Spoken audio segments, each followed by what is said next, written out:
Bienvenidos a una nueva edición de Terapia Liberal. Aquellos que siguen el canal saben que le estamos dando mucha importancia al tema de la Gran Toma. Yo lo considero como el eslabón perdido en toda la secuencia que está llevando adelante el gran reseteo impulsado por el Foro Económico Mundial y tantas organizaciones de ese estilo. Como expresé en otros videos, hay un componente geopolítico que va por un lugar y otro componente financiero globalista que responde a los intereses de los banqueros centrales, de los cárteles bancarios internacionales, que va en paralelo. El momento donde esas dos líneas, esos dos caminos se encuentren, es donde va a ser el gran evento, la gran crisis, que desencadene un cambio sistémico absoluto en la forma en la que vivimos. Pero como se imaginarán, las cosas no es que ocurren sorpresivamente. Hay pequeños eventos, pequeños mecanismos que se van poniendo en marcha que van creando un efecto de dominó, piezas que van acompañando una a la otra para crear la gran figura, para que cuando llegue el momento y todo coordine en el mismo lugar, bueno, a muchos los va a agarrar sorprendidos, desprevenidos. Seguramente a todos los que ven este canal y lo apoyan, no lo harán porque lo venimos relatando hace mucho. En esta ocasión les voy a traer varios eventos que me han realmente sorprendido, porque les tengo que decir, confirman mucho de la teoría que explica David Webb en su libro La Gran Toma. Vamos a hacer un relato de esos hechos, vamos a tratar de pensar qué es lo que va a pasar, qué es lo que puede llegar a venir, cómo se están acomodando esas piezas, y en un segundo video, para no hacer tan complicado, voy a mostrar cómo también se están dando las partes geopolíticas acomodándose en ese otro camino para que confluya la parte financiera y la parte política.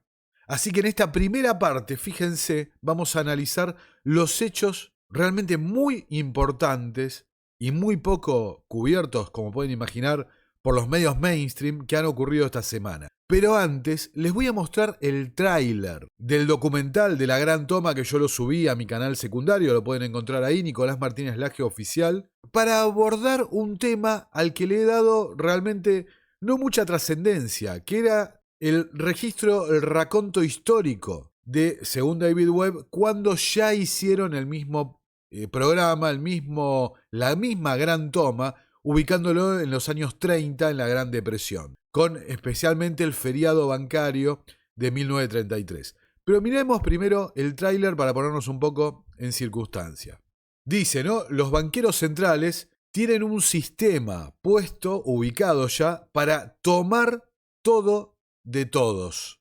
Tomar todas las propiedades de todos nosotros. Y dice, ya ocurrió antes. Antes, en 1933. If you close all the banks, which is what FDR did, he suddenly literally closed all the banks, and then only certain banks were allowed to reopen, which were the ones controlled by the Fed. Well, then... Ahí, ¿no? Tratando de solucionar un poco los errores de traducción de YouTube. Él dice, en 1933, Franklin Delano Roosevelt, una persona apoyada por el cartel bancario de Wall Street, vean el libro de Anthony Sutton, FDR y Wall Street, en 1933 tomó una orden ejecutiva que se llamó el feriado bancario, donde cerró los bancos.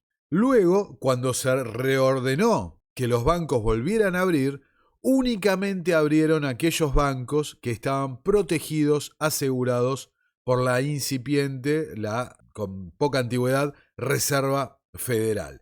Es decir, que se permitió, se eligió qué banco seguía y qué banco se caía. Qué banco seguía en el sistema y qué banco se perdía. Qué depósitos y qué ahorros eran tomados y rescatados y cuáles eran absorbidos, tomados a pérdida por el sistema. La toma de las garantías que dice David Webb ahora en la actualidad. Sigamos. Then suddenly no one had any money. It's not hard to imagine when it's all just shut down suddenly.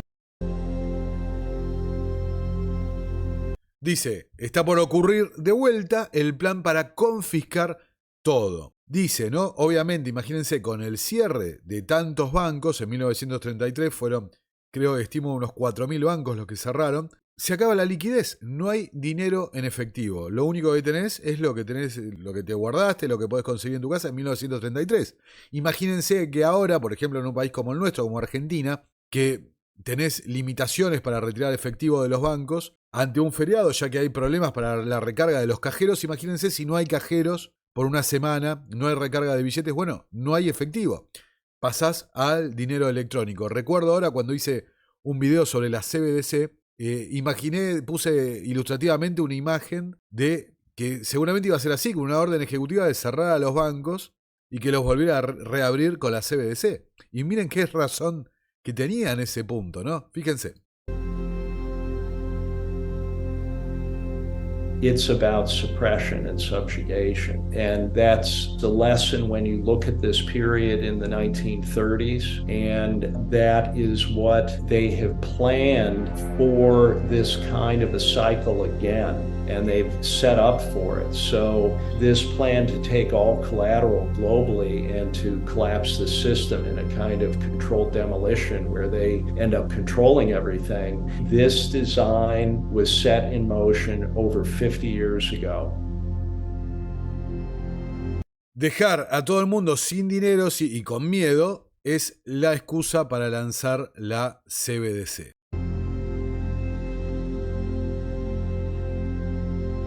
Gold is not the underlying collateral in this system. It's all securities globally. So they will be taken under the argument that, well, we have to save these systemically vital institutions so that we can restart the economy again.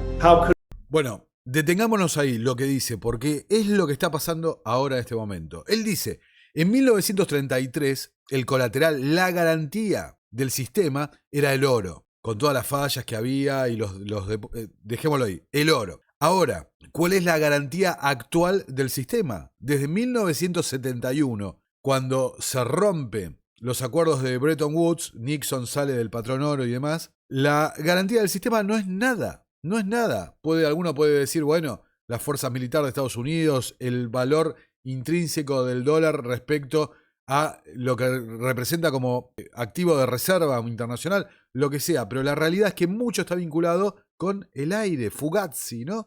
Como decían en la película del Lobo de Wall Street. La garantía del sistema, el respaldo del sistema, son los colaterales, las garantías.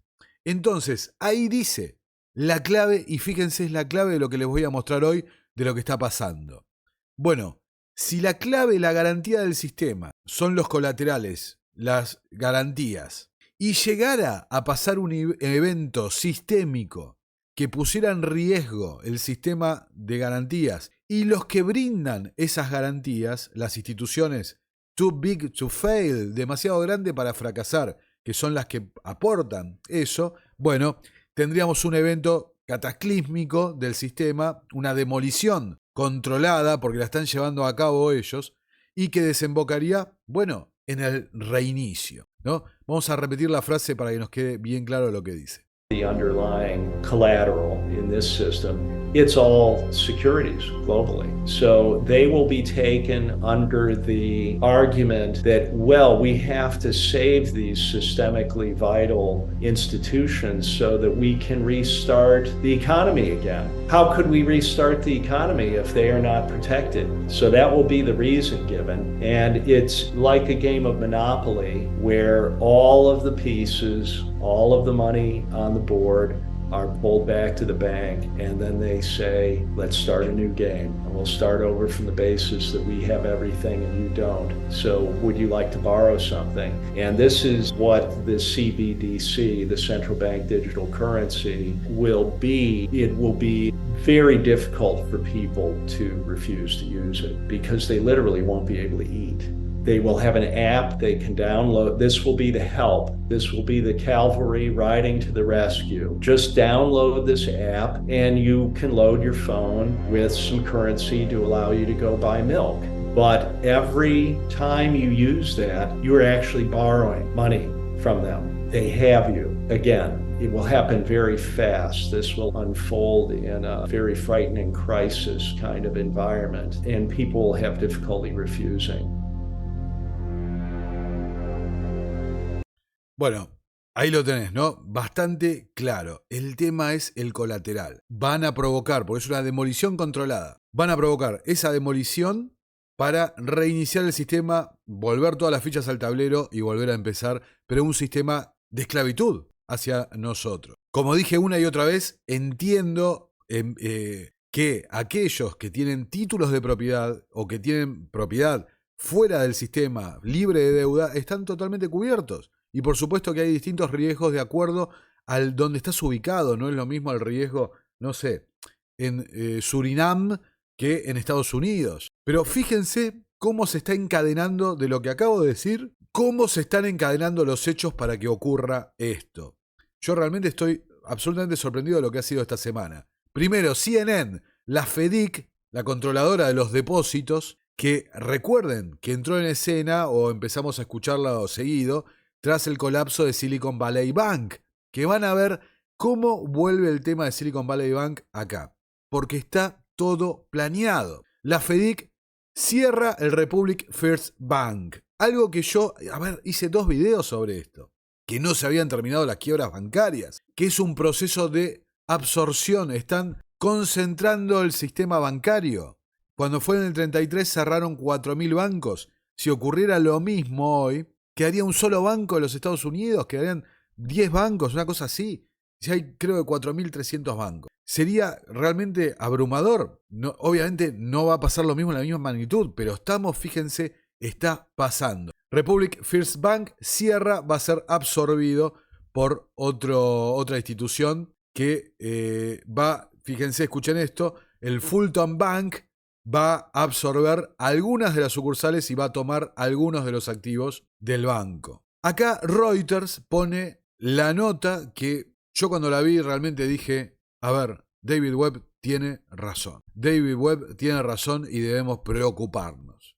Una nota, ya lo van a ver, vamos a leerla, es muy breve. Una nota que ya miren lo que es, no tiene ni foto, nada. La mandan para que nadie diga que no se informó, pero está diseñado para que nadie la lea, para que no tome ninguna importancia, para que nadie lo levante, ¿no? Se pide a los reguladores que estén preparados para gestionar cámaras de compensación fallida. Repito, se pide a los reguladores que estén preparados para gestionar cámaras de compensación fallida. ¿Qué son las cámaras de compensación fallidas? Las cámaras de compensación son los agentes de clearing, que son los intermediarios entre los compradores y los vendedores de garantías, de activos y demás. Para los que vieron el video de la gran toma, se los recomiendo, evidentemente tienen que tener esa información. La Depositary Trust Company, que es una organización creada por la CIA en la década del 60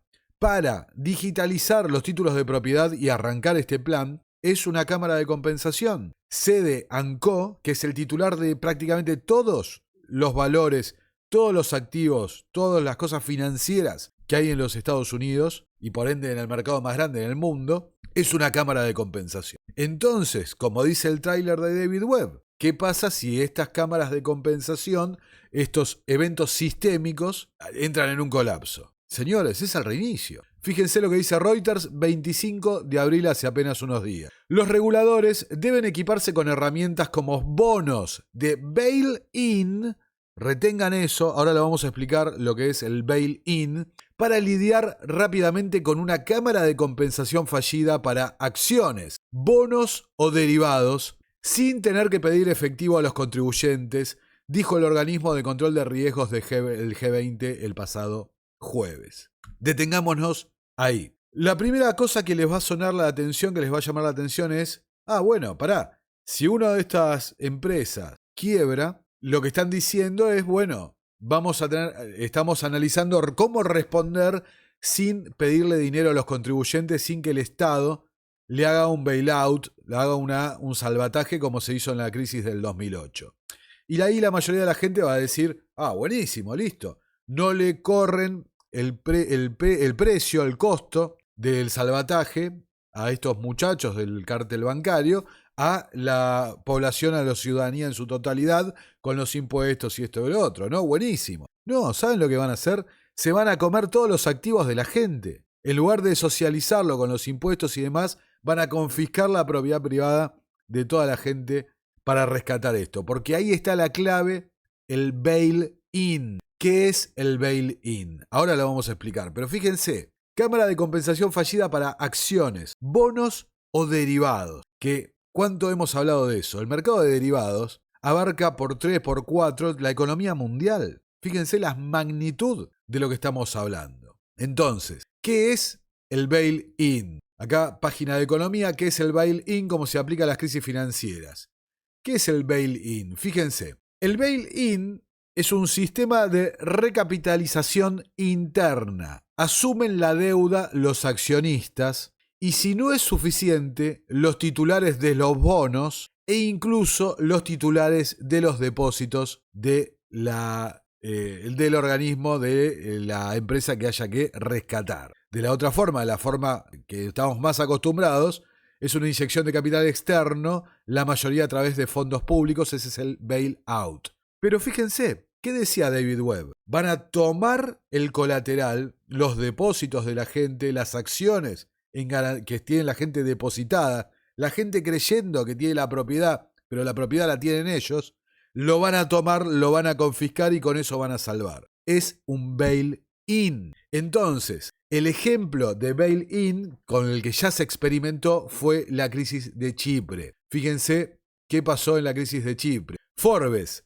el bail-in del banco chipriota es otra estafa de los banqueros compinches, publicado el 3 de mayo del 2013. Dice, se ha presentado una nueva estrategia en todo el mundo con la primera prueba en Chipre. Esta gente va probando las cosas, van midiendo cómo reaccionar, cómo llevarlo a cabo. Dice, a pesar de las primeras negativas, y disculpen mi voz, estoy súper mal de la garganta y demás. A pesar de las primeras negativas, la estrategia de bail-in para los bancos insolventes ya se ha convertido en política oficial en toda Europa y también a nivel internacional. Nivel internacional. Ya venían preparando para lo que venía. A primera vista, el bail-in se parece al proceso capitalista normal de reestructuración de pasivos, que debería ocurrir cuando un banco se vuelve insolvente. Los inversores en acciones y los acreedores más jóvenes, los pequeños, lo pierden todo, lo perdemos todo. Los acreedores menos junior, ¿no? Un poco algún fondo de inversión y demás, obtienen una conversión entre el ratio de deuda y capital y los acreedores privilegiados obtienen el 100%, se reaseguran el 100%. El banco puede seguir funcionando y no tiene que liquidar ningún activo. No se requiere dinero público, pero lo que lo ha rescatado han sido los depósitos de los pequeños, los depósitos y de los medianos, lo que se han llevado. Dice, la diferencia con el bail-in es que se cambia el orden de antigüedad de los acreedores. Al final, se trata de los compinches, otros bancos y el propio gobierno. Los compinches obtienen el 100% o más y los que no son compinches, los que no están en el tongo, incluidos los depositantes que no devengan intereses y que deberían ser super senior, reciben en cambio una patada en el estómago. Esto fue, repito, 2013, el experimento chipriota de bail-in. Entonces, volviendo ahora a la nota de Reuters, le piden a los reguladores que se preparen para bail-ins de cámaras de compensación fallidas, ¿no? Entonces tenemos que decir, bueno, ¿qué son las cámaras de compensación? Una CCP, una casa de clearing, es una entidad que ayuda a facilitar la negociación en diversos mercados europeos de derivados y de acciones, normalmente operados por los principales bancos de cada país. Las CCP se esfuerzan por introducir eficiencia y estabilidad en diversos mercados financieros, reduciendo el riesgo de la contraparte. Son los que centralizan las garantías. Siguiendo con la nota de Reuters, después de la crisis financiera mundial del 2007-2009, los reguladores exigieron la compensación para una gama más amplia de derivados, es decir, más garantías para el mercado de derivados, que como dije antes, ha seguido creciendo exponencialmente el mercado de derivados. Lo que significa que estos deben pasar por una cámara de compensación respaldada para garantizar esas operaciones. Algo están hablando de qué pasaría si les dicen, les advierten, pónganse atentos porque va a haber problemas. Más recientemente, Estados Unidos ha adoptado reglas para forzar más transacciones en el mercado de bonos del Tesoro estadounidense de 26 millones de dólares a través de cámaras de compensación. Pensemos esa frase. Estados Unidos ha adoptado medidas para forzar a estas cámaras de compensación a tomar más transacciones por bonos del Tesoro estadounidense. Ahora, imagínense, ¿qué pasaría si hay una falla, un evento sistémico en el mercado de bonos? El mercado más grande del mundo, el mercado de la deuda global. Que como lo expliqué en el primer video de la gran toma, la deuda es el colateral, es la garantía. Dice, como resultado de tales cambios, algunos compensadores se han vuelto vitales para los sistemas financieros en más de una jurisdicción. Son vitales sistémicos a nivel global, lo que significa que su falla podría dañar la estabilidad financiera a menos que puedan estabilizarse o resolverse, es decir, cerrarse de manera ordenada. Dicho de otra forma, concentrarse y tomar suficientes garantías para seguir trabajando. ¿Pero a quién le van a sacar esa garantía? La teoría de David Webb. Van a liquidar, van a confiscar todos los activos. Dice, el Consejo de Estabilidad Financiera dijo que su nueva norma, que se basa en directrices anteriores, requiere que estén disponibles recursos y herramientas adecuados de liquidez, absorción de pérdidas y recapitalización para mantener la continuidad de las funciones críticas del liquidador y mitigar los efectos adversos en las finanzas, ¿no? La estabilidad en el caso de que sea necesario un cierre. Liquidez, ¿no? Fíjense la crisis de 1933. ¿Cómo conseguís la liquidez? Primero, corralito o lo que sea, retirando la liquidez del mercado de nosotros. Segundo, ¿cómo absorben las pérdidas? ¿Y cómo se recapitalizan? Confiscando los activos. A ver, y para que vean, la última frase, las economías del G20 se comprometen a aplicar estas recomendaciones regulatorias, ¿no? Y el organismo de control dijo que monitorearía la implementación y publicaría sus hallazgos. Entonces, bueno, es un evento sistémico coordinado. En la misma línea, 26 de abril, el Comité Mundial de Basilea, que opera el Comité de Supervisión Bancaria dentro del Banco de Pagos Internacionales, el Banco Central de los Bancos Centrales, cuando hicimos el video de Carol Quigley, ¿cuál era la idea de la élite globalista bancaria, el cártel bancario? Centralizar todo en el Banco de Pagos Internacionales. Entonces, ¿qué dice ahora? Refuerza las normas para la supervisión de los bancos. Y la gente dice, qué bueno, está buenísimo. Refuerza el control y esto y el otro. Aumenta las exigencias de capital de los bancos. Entonces, ¿cómo termina esto? Cuando pase, primero va a haber un achicamiento porque hay bancos que van a ser absorbidos porque no van a poder conseguir esa garantía, ese refuerzo de la capitalización que pide el Comité de Basilea. Como no lo van a poder lograr porque no tienen liquidez, porque naturalmente son ilíquidos por la propia naturaleza del funcionamiento del sistema bancario, van a empezar a colapsar, como vimos al principio, los bancos regionales, los bancos chicos a nivel global. Después, ¿qué pasa? Son absorbidos por los bancos grandes. Y después esos bancos grandes, bueno, hay que ver quién se copa la parada y quién no, quién queda adelante después del evento sistémico, ¿no? Yendo de vuelta a 1933 cuando vuelva a reabrir la economía. Vieron que decía que ya desde el año pasado que se venían preparando estas reglas. Fíjense, vamos a retrotraer al 14 de diciembre de 2023. El mercado del tesoro, dice Reuters también, se prepara para una reforma a medida que la SEC adopta nuevas reglas de compensación de manejo de riesgo de garantías. El principal regulador de Wall Street adoptó el miércoles nuevas reglas destinadas a reducir el riesgo sistémico en el mercado de bonos del Tesoro estadounidense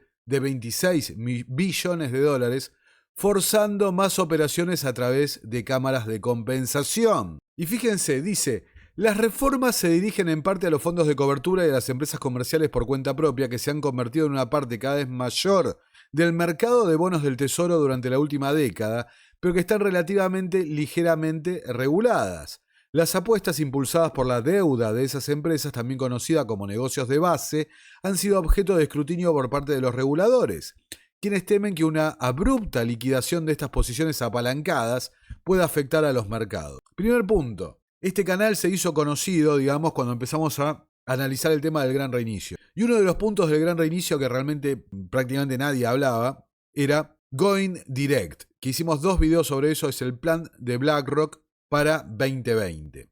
Fue presentado antes de la crisis de 2020 y ejecutado en 2020. El plan de Going Direct era esto que estamos leyendo. Que la Fed inunde de dinero a los fondos de inversión, estos agentes financieros no bancarios. Ahora, fíjense cómo era un plan ordenado, porque la idea era primero llenarlos de deuda, empujarlos a comprar bonos del tesoro y terminar metidos todos en agencias de compensación en clearing centralizado. La agencia de crédito Moody's dijo en noviembre que esos riesgos podrían reducirse obligando a las transacciones a través de un compensador central que actúa como comprador para cada vendedor y vendedor para cada comprador, garantizando las transacciones en caso de que alguna de las partes incumpla. Entonces, lo llenaron de liquidez, esos fondos de inversión son los dueños de todo, las acciones, pónganle, no sé, BlackRock, dueños de Apple, de Microsoft, de esto, de lo otro, de capital accionario, ¿no? Y después llevarlos a todos a un compensador central, la Depositary Trust Company puede ser, en renta fija y otro, pero son todos del mismo paquete, y ya lo explicamos, los títulos parten, la propiedad de los títulos son de CD & Co y después van para el derrame hasta llegar al inversor minoritario que somos nosotros. Listo, el plan está ejecutado a la perfección. Fíjense, la regla amplía el alcance de las transacciones que deben compensarse, exigiendo que las cámaras de compensación en el mercado del tesoro garanticen que sus miembros, en su mayoría corredores de bolsa, ¿no?, los intermediarios, compensen las operaciones en efectivo del tesoro. O sea, todas nuestras inversiones son el colateral de las operaciones en efectivo de los bonos del tesoro. También requerirá que los corredores de bolsa compensen las transacciones de recompra, repo y repo inverso con sus clientes. Eso ya, tecnicismo, no nos importa. Pero lo que sí nos debe importar es que eso abarcaría más transacciones relacionadas con los fondos de cobertura. Es decir, todos los ETF, esto y lo otro. La mayor parte de las actividades de los fondos de cobertura en los mercados de repo, donde los bancos y otros actores, como estos fondos, piden prestado a corto plazo respaldados por bonos del tesoro y otros valores, se realiza de forma bilateral entre corredores y sus clientes. El mercado es fundamental para el comercio base que aprovecha la prima de los contratos del futuro sobre el precio de los bonos del tesoro subyacente. Insisto, si hay un evento sistémico, ¿no?, en el mercado de bonos, esto termina cumpliendo lo que dice David Webb. El economista dice, el bono estadounidense vive una tormenta perfecta y vuelve a enfilar el camino hacia el 5% en el medio de un contexto donde un gasto, aumento de la deuda totalmente desproporcionado, hemos hablado un montón, un aumento de los bonos por todos lados y no hay un apetito inversor por esos bonos ante el accionar coordinado de los bancos centrales con las subas de tipos que ya no saben qué hacer. Entonces, fíjense este gráfico. El crecimiento de la oferta monetaria, del dinero, la liquidez, digamos. Fíjense, únicamente 4 veces en la historia se ha contraído la oferta monetaria. ¿Qué pasó? Las 4 veces, la depresión de 1870, el pánico de 1893, vamos a agrandar para que se vea bien, la depresión de 1921, la gran depresión de la década del 30, la que citábamos antes, y el quinto evento donde se está cumpliendo esto es en la actualidad. Se está agotando la liquidez en el sistema. ¿Quién va a aportar esa liquidez para recapitalizar, para aportar liquidez a todo este sistema? Acá Edward Dow, un ex BlackRock, que digamos después de 2020 que ha visto algunos problemas estadísticos respecto a los cuidados y distintos tratamientos, ya saben de quién estoy hablando. Fíjense lo que pone, lo que está pasando esta semana. El yen se está despreciando y el carry trade del yen está bajo presión, porque las economías han actuado en forma coordinada, los bancos centrales, porque es un cartel. Los tipos de interés bajos, el experimento que se hizo en Japón, monetario, sirvió para estimular la compra de bonos del tesoro estadounidense. Bonos del tesoro que China se ha venido soltando hace años y que ahora Japón, revirtiendo esa política, bueno, ¿quién compra los bonos del tesoro? Bueno, el yen se está destruyendo. Lo están destruyendo para crear liquidez para esos bonos. ¿Hasta dónde? Los reguladores advierten sobre la quiebra de las empresas de compensación. La nota que vimos antes. Eso sería evento catastrófico. La gran toma sería. Medidas del gobierno para cortar la autocustodia de Bitcoin. Lo vimos con el cierre de algunas billeteras en frío y demás, algunos prestadores de esos servicios esta semana. O sea, están buscando la forma de que no puedas tener criptomonedas con autocustodia, sino que tengas que ir a los exchange, ¿no? A también entidades financieras que te custodien, que los puedan usar de colateral para todo este sistema. Anuncia de quiebra bancaria tras el cierre de hoy. Un viernes hacen el anuncio de una quiebra bancaria, como arrancamos la nota, ¿no? Y termina diciendo: algún tipo de reinicio monetario se acerca cada vez más, la hora en la que ello ocurra. Y para mí una cosa realmente brutal que pasó la madrugada del sábado, o sea, para que nadie se dé cuenta, la DTCC, la Depositary Trust Company, le asigna valor cero, no lo considera garantía ni al Bitcoin ni a las criptomonedas. Es difícil interpretar esta medida, porque ¿cómo lo podemos considerar? Como que lo quieren resguardar el ecosistema criptográfico ante un eventual reinicio, que va a ser un reinicio montado en la CBDC. ¿Lo quieren resguardar y sacar de la explosión del colateral? ¿O le quieren dar valor cero para que quede excluido del sistema y únicamente sobrevivan el mercado criptográfico, los proyectos criptográficos aprobados y regulados por el gobierno? El tiempo dirá qué va a ocurrir con este punto. Pero antes que me pregunten, ¿viste?, cómo nos podemos proteger y esto que lo otro, cómo podemos evitar esto, les quiero dejar al propio David Webb contestando respecto a la legalidad de esta cuestión, para que vean. Creo que el punto es ese, que entiendan que este es un plan que lo han estado llevando adelante los últimos por lo menos 50 años. No es casual que después de la salida de Bretton Woods, de Nixon, empiecen a aparecer todos estos think tanks globalistas que llevaron adelante Foro Económico Mundial, Club de Roma, etcétera, etcétera, llevaron adelante mucho de esta transformación. Y la política subordinada a estos cárteles bancarios ha llevado la corriente, ha hecho la legislación. Fíjense, vamos a ver este clip del propio David Webb cómo lo explica. Is there a definitive, authoritative, irrefutable primary source document explaining the operation of Article 8 and 9 of the Uniform Commercial Code and its effect on investors? Yes, there is. In 2006, lawyers for the New York Fed provided a detailed response to a questionnaire which was sent by the Legal Certainty Group in Europe, which was working to assure conformance to the U.S. approach and assure that secured creditors have priority over investor assets that are held in this indirect holding system in pooled form. So let's go into that response to the questionnaire.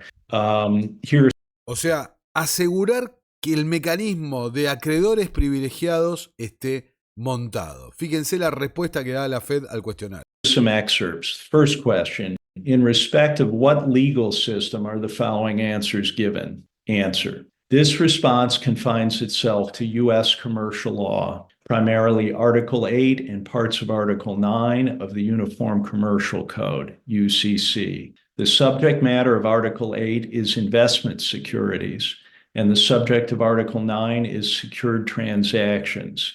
Article 8 and Article 9 have been adopted throughout the United States. Question: where securities are held in pooled form, does the investor have rights attaching to particular securities in the pool? Now, in the answer, we'll see the use of the term entitlement holder. The concept of an entitlement holder or security entitlement had not existed in centuries of securities law. Securities were personal property up until the revision to the Uniform Commercial Code in 1994, in which this concept of a security entitlement was introduced, which severs property rights and converts the investor into a person with a contractual claim, which is... O sea, primero se tomaron la molestia de difuminar, de hacer difuso el concepto de derecho de propiedad, convertirlo en reclamos contractuales. Este ha sido el camino legislativo que han utilizado. Y ahora, en base a eso, existen distintas estructuras de rangos de privilegio de los acreedores. Very weak in the event of insolvency of the intermediary.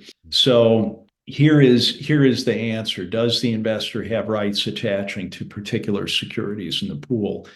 Answer, no. The security entitlement holder has a pro rata share of the interest in the financial asset held by its securities intermediary.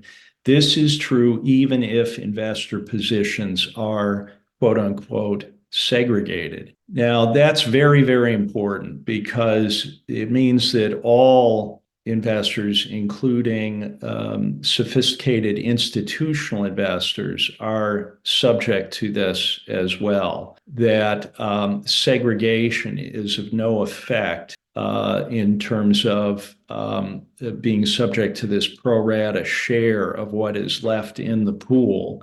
So segregation is something that is done in the books and records of the account provider. But at the higher level, when the securities are pooled, it is of no effect. And all securities in the United States are pooled at Depository Trust Corp. Ahí está, ¿no? Todos los activos de los Estados Unidos están dentro de un pool del fideicomiso depositario, la DTCC y demás. Entonces, ¿en qué se convierte esto? Vamos a simplificarlo, vamos a dejarlo acá porque sé que es complicado, pero ¿en qué se convierte esto? Se convierte en pez grande come al pez chico. Y así hasta llegar a las ballenas y demás, siguiendo los términos que se usan en el entorno de las cripto y demás. Así de sencillo. Y quiero terminar con una nota que es del Wall Street Journal, la tengo acá archivada, la moneda digital y el libro del fin del mundo de la Reserva Federal, ¿no? Para que quede bien claro lo que estoy diciendo. Fíjense la misma fecha casi de la nota que pasamos antes de Reuters, 14 de diciembre. ¿De qué se trata esto? A un periodista en un requerimiento de acceso a la información pidió acceso al Doomsday, el libro del fin del mundo de la Reserva Federal, que es una suerte de protocolo, de libro, donde se establecen los mecanismos que lleva adelante la Fed en un proceso de crisis. Entonces, fíjense, 2 párrafos. Dice, el libro del juicio final de la Fed es revelador para la conversación en torno a una moneda digital de Banco Central, o CBDC. En particular, como explica Cubitt, que es el periodista que tuvo acceso a esto, en lugar de adherirme estrictamente a límites legislativos claros, en lugar de adherirse, estrictamente a límites legislativos claros, para justificar sus acciones durante las crisis financieras, la Fed parece basar muchas de sus decisiones en la creencia de que la Reserva Federal de Nueva York es su autoridad discrecional sin autorización explícita del Congreso en algunos casos. Acá está la nota original, ¿no? Donde cuenta cómo obtuvo el libro y demás este periodista Emre Cubitt, este documento interno utilizado para guiar las acciones de la Reserva Federal durante emergencias, que lo han mantenido oculto durante un montón de tiempo, habían rechazado un montón de veces este tipo de información de divulgación. Entonces, lo que establece en primer lugar confirma lo que sabemos desde que hemos hablado de la creación misma de la Reserva Federal. La Reserva Federal de Nueva York es la que gobierna la Reserva Federal. Entonces, los bancos propietarios de la Fed de Nueva York son los dueños del sistema económico de los Estados Unidos. JP Morgan, Citigroup, Bank of America, etc. Segundo, que la Fed considera que en una situación de emergencia tiene la autonomía suficiente como para establecer una CBDC y otras cosas más. No tiene control congresional del Congreso en una situación de emergencia según el libro del juicio final de la Fed. Entonces, cerrando el video, ahora sí, en una situación como la de 1933 o una situación como la que dicen ahora, que tiene que un colapso de instituciones como las centrales de clearing, bueno, como dije al principio, están todas las fichas puestas en donde tienen que estar para avanzar hacia la concreción del programa. En el próximo video les voy a mostrar la parte política, la parte geopolítica y también cómo se combina con el tema de las criptomonedas, cómo todo está confluyendo hacia ese evento sistémico que obviamente desconozco cuándo va a ser, que nos va a llevar a todos a la esclavitud tecnocrática, lo que venimos diciendo desde el año 20 en este canal. Literalmente, acá tienen todas las pruebas, todos los links, ven, no hay nada, están todas las fuentes ahí para que lo quieran ver, para que lo quieran analizar más en profundidad. ¿Quién se va a salvar de esto? Presumiblemente, como dije antes, el que tenga activos sólidos de resguardo, que tenga propiedades, ladrillo, todas cosas que estén fuera del sistema de deuda. Ojalá que estemos todos equivocados. Ojalá que sea que David Webb esté equivocado, que yo esté equivocado, estemos todos equivocados. Pero ahí lo ven, no parecería ser el caso y parece que cada vez nos estamos acercando y a una velocidad sorprendente a esta realidad, a este futuro distópico que se nos viene. Lo voy a dejar acá, esta parte, porque sé que es un tema complicado. Los veo en el próximo video. Les agradezco mucho el apoyo que me dan, especialmente a los Patreons, que son los que sostienen vivo el material. Al que quiera sumarse para colaborar, bienvenido como sea. Los necesitamos más que nunca, verdaderamente. Así que muchas gracias por estar ahí y nos vemos en el próximo video. Hasta luego.